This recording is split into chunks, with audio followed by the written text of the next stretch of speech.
My name is Mark Lassen. This is Cadillac US 1257X. I'm the owner of this car, and here we are at Pebble Beach Concours d'Elegance. Well, I stumbled upon this car back in 2005 while I was actually looking for a taillight for another car, and I saw an advertisement for Army Green Cadillac. May have belonged to some general. That intrigued me, and that I had never heard of such a thing. So I did some quick research, and indeed Cadillac was the official car for officers in World War I, and there were a couple thousand of them used by the military. So I rented a trailer and I drove over to Spokane, and this nice fella, 87-year-old man, opened up his shed, and this is the first thing I saw was the front of this car sticking out. I knew immediately I was looking at something very special, something that was very original, and I'm into survivor cars. We struck a deal and I brought the car home. This car's history had been lost for a long time. People knew that it had been used in a movie, so it kind of got discounted a little bit as possibly a movie prop car. But then I started digging a little bit deeper, and I eventually got the build sheet from Cadillac, which had the car being delivered to a John H. Dennison. And luckily, he's an author who wrote some really interesting books. But I was able to find his war record, and in his record, he was chauffeur for these different things that happened in France. So now all of a sudden, I think I'm dealing with a car that actually went to France. As it turns out, this car went to France in August 1917 with Dr. Dennison and was used throughout the war through 1919. It was in the Second Battle of the Marne, which happens to have occurred 100 years ago. So the centennial of the Second Marne, which is the pivotal battle of World War I, this car was stationed at the front. And I don't think there's any other car on Earth that you could say definitively was in a particular battle in World War I. It's been like an onion where I just keep peeling it, and it just kept getting better and better.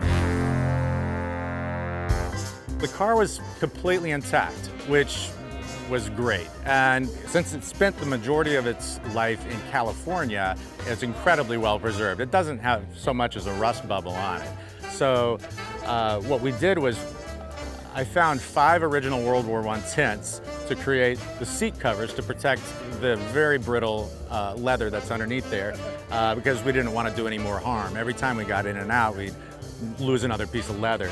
So that's 100-year-old military canvas covering the seats, which is also the same canvas that is on the top, which was put on the car in 1918.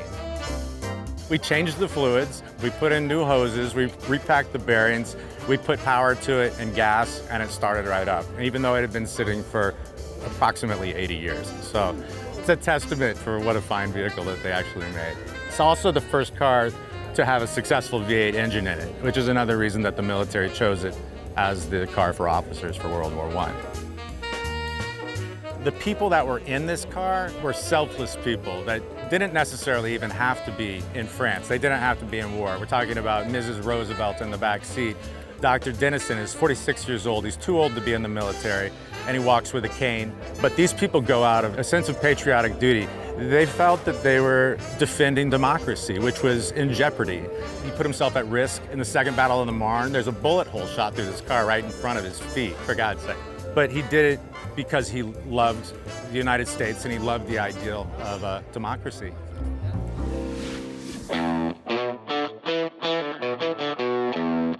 Hi, I'm Wayne Bruce, Communications Director for McLaren, and we're here at the Pebble Beach Concours. So I'm standing here by the McLaren 600LT in stealth grey by MSO, to give it its full job title. Starting with the McLaren 600LT bit, this is the latest version in our Sports Series range, and the 4th chapter in the McLaren Longtail. It's lighter, it's more extreme, it's got enhanced aerodynamics, it's even more fun to drive, particularly around a racetrack. We're producing this for a limited period, around 12 months. If you want one, hurry. And for Pebble Beach, especially, the car has gone to MSO, which is McLaren Special Operations, our bespoke division, for some extra bespoke content. The standard McLaren 600LT is about $240,000. And then this has an additional $120,000 of unique content through MSO. The most notable feature is its roof scoop. Inspired by the iconic McLaren F1, it draws cool air through to the engine bay. 0 to 60 on this is 2.8 seconds. It can be as much as 100 kilos, which is about 1.5 times me, lighter than the 570S. Just a couple of months ago, I was at the Goodwood Festival of Speed, which some say is a similar event to Pebble Beach. It's a bit bigger, but what I love about coming here is that everyone talks to you. So you can stand by cars. I have been for the last 2 hours. I haven't stopped talking because everyone is so great.